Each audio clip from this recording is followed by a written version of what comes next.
Filem ini dimulakan dengan adegan yang menunjukkan manusia tersedar daripada tidak sedarkan diri. Jika dilihat dengan teliti, lelaki ini kelihatan seperti dia baru sahaja kemalangan. Dia juga melihat sekeliling tetapi tiada cahaya sama sekali. Dalam erti kata lain, dia dan keretanya tertimbus di dalam tanah. Nah, anda boleh bayangkan bagaimana rasanya bangun dalam gelap macam ni. Pintu kereta juga tidak boleh dibuka sama sekali kerana mereka disekat oleh jisim tanah. Dalam keadaan panik, dia cuba menghubungi 911, tetapi miliknya isyarat telefon bimbit juga tidak disambungkan pada semua. Begitu juga dengan radio di dalam kereta.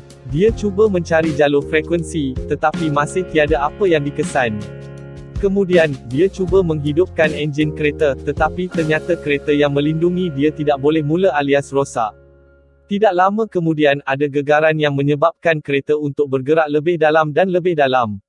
Dia mengandaikan bahawa jika ada goncangan seperti ini, bermakna dia tidak dikebumikan di flat tanah. Dia juga merekodkan dirinya sebagai satu bentuk maklumat sekiranya dia tidak diselamatkan. Perasaan pesimisme dan pasrah kepada keadaan sudah tentu menimpanya, yang tidak tahu apa yang perlu dilakukan. Dia berharap pasukan penyelamat segera menemuinya mengetahui kejadian ini secepat mungkin. Ketika itu, jam menunjukkan pukul 1 petang, iaitu masih boleh baginya untuk diselamatkan. Semasa melukis laluannya, dia cuba mengingati apa yang berlaku. Pada mulanya semuanya baik-baik saja dalam perjalanan. Tetapi ada satu kejadian yang tiba-tiba berlaku kepadanya yang menyebabkan dia dikebumikan di sana. Kemudian dia perasan sesuatu, bumbung matahari keretanya telah mula retak akibat daripada yang besar tekanan tanah. Sudah tentu ini bukan perkara yang baik kerana dia hanya boleh tinggal di dalam kereta dan tidak boleh ke mana-mana. Penghawa dingin kereta pun boleh lepas habuk. Semut merah pun mula masuk ke dalam keretanya melalui lubang aircon. Oleh itu, dia menampal lubang aircon dengan pantas untuk mengelakkan semakin banyak semut masuk ke dalam kereta. Selepas itu, dia menjadi lebih panik kerana masih tiada tanda yang dia akan diselamatkan. Dalam keadaan pasrah dengan keadaan, dia juga menonton rakaman video padanya telefon bimbit. Dalam video itu, anda boleh melihat tunangnya, Laurie. Dan dari sini, didapati bahawa ini nama lelaki itu ialah Jake. Selepas itu, dia bercadang untuk tidur sahaja sambil menabung bateri telefon bimbitnya. Singkat cerita, Jake telah tersedar dari tidurnya dan dia menyedari bahawa ia sudah berlaku pukul 8 malam. Maknanya dia dah tunggu bawah tanah kira-kira 8 jam. Tetapi masih tiada tanda-tanda bantuan akan datang. Jake, yang semakin sesak, cuba mencari lubang supaya dia boleh bernafas. Apabila dia membuka tingkap kereta, semua kotoran luar tumpah dan masuk ke dalam. Tekstur tanah yang mencemarkannya masih basah dan lembut. Daripada ini, sudah pasti kejadian itu. Sila like dan subscribe channel kami. Terima kasih. Yang berlaku kepadanya adalah tanah runtuh. Sebaliknya, keretakan pada keretanya bumbung nampak semakin lebar.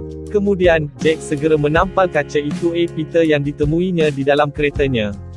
Dia menggunakan kunci stereng untuk menahan tekanan tanah. Nasib baik, kaedah Jack berfungsi dengan baik. Dia hanya mempunyai satu botol air mineral keretanya sebagai sumber air.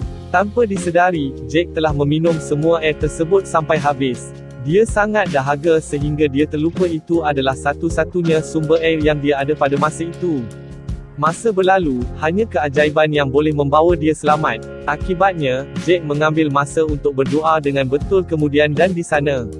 Apabila dia selesai, dia menyedari bahawa hanya berdoa tidak mencukupi, tetapi dia juga terpaksa melakukannya terbaik untuk keluar dari sana. Kemudian, Jack memeriksa tempat duduk belakang keretanya dan melihat banyak barangan yang boleh digunakannya. Dalam keadaan seperti ini, dia sepatutnya boleh untuk melakukan sesuatu sebanyak mungkin dengan alatan yang dia ada.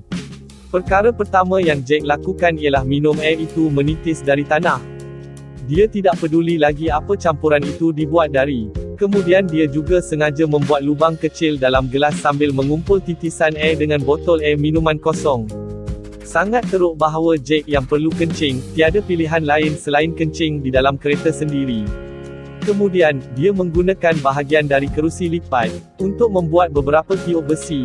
Pada masa itu, Jack membuat lubang lagi bumbung matahari di dalam keretanya dengan pisau kecil, dengan tujuan agar tiub besi itu dapat menembusi sepanjang jalan ke puncak. Untuk memastikan tiub itu lurus, Jack mengambil sebotol topi dan tebuk lubang di dalamnya dan diikat dengannya tali. Namun, rasa lapar yang menyerang perut Jack paksa dia makan dulu. Walaupun dia hanya mempunyai biskut, ia tetap amat bermakna dalam situasi ini. Untuk minum, dia hanya bergantung pada air yang dicampur dengan tanah yang telah ditampungnya. Selepas dia selesai makan, Jack segera menolak tiub perlahan-lahan melalui tanah. Semua tiub yang dia ada diikat bersama tali supaya mereka boleh menembusi tanah.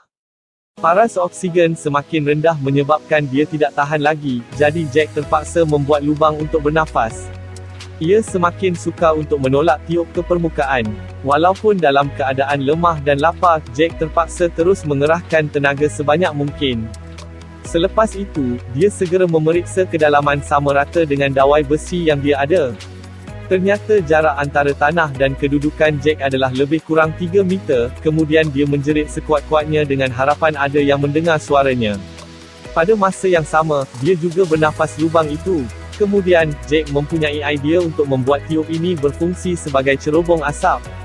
Dengan tujuan agar asap yang keluar tanah akan dilihat oleh orang lain.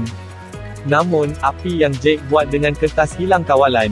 Namun mujur api masih mampu dipadamkan secepat mungkin. Apabila Jack ingin mengintip melalui lubang itu, dia membuat tiba-tiba ada goncangan, dan Jack kepala terkena besi. Tidak lama kemudian, Jack telah bangun bersamanya kepala cedera. Pada ketika itu, dia menanggalkan bajunya dan tali pinggang sebagai pembalut untuk menghentikan pendarahan. Oleh kerana pendarahan yang banyak, Jack hanya mampu duduk lesu memikirkan cara untuk terus hidup. Beberapa jam kemudian, luka di kepala Jack kelihatan nanah meleleh. Nampak jelas luka di kepalanya telah dijangkiti. Tetapi kemudian terdapat satu lagi goncangan, dan belakang kereta mula rebah. Jack tidak mempunyai pilihan selain menggunakan bakinya tiub untuk memegang belakang keretanya. Kemudian, Jack yang terlalu dahaga akhirnya sanggup mengambil air kencing sendiri sebagai sumber daripada mineral. Tiada lagi rasa meluat bila dah jadi macam ni. Dia tidak peduli walau bagaimana perasaannya, yang penting dahaganya dapat diatasi. Serbuk biskut yang masih berbaki turut dimakan oleh Jack. Walaupun ia hanya serpihan, ia masih bernilai ia. Kemudian, Jack mengambil tayar dan menyambungkannya hose pump, dengan tujuan agar dia dapat terus bernafas bergantung pada udara dari tayar. Akhirnya, Jack merancang untuk menggali tanah di atasnya dan cuba sedaya upaya untuk keluar di sana. Dia juga menyapu minyak ke seluruh badannya, pastikan ia licin apabila ia menembusi melalui tanah keras. Keputusan ini sengaja diambil oleh Jack agar dapat bertahan hidup. Walaupun dia tidak tahu sama ada ini akan berkesan atau tidak. Untuk tidak terlalu tegang, Jack tetap berjaya untuk memainkan beberapa muzik pada masa itu. Pada ketika itu, dia memecahkan kaca di atas bumbung keretanya membenarkan tanah di atasnya akan jatuh. Dengan ini, Jack sedar dia tidak boleh lagi bergantung pada keretanya untuk perlindungan. Tanah lembut mula mengeras dan serta-merta digerakkan oleh Jack ke belakang kereta. Semasa memikul berat tayar kereta, dia cuba mengorek tanah secara perlahan-lahan. Tanah yang digali mula jatuh secara beransur-ansur. Setelah lama menggali, Jack mula melakukannya boleh berdiri di atas keretanya. Sebaliknya, udara yang tinggal di dalam tayar semakin menipis. Tanpa diduga, ada gegaran untuk kesekian kalinya masa, dan membuat seluruh badan Jack dilindungi oleh kotoran. Hebatnya, masih ada sedikit pergerakan, menunjukkan bahawa Jack masih hidup. Kalau difikirkan, memang susah bertahan jika dikuburkan begitu. Tetapi kita perlu ingat, pada mulanya filem itu, Jack masih sempat berdoa sebelum ini mengambil semua tindakan. Setelah sekian lama, dia berjaya sampai ke tanah dan mula melihat cahaya matahari. Akhirnya, dia berjaya bertahan dan kembali pulih rasa kesejahteraannya.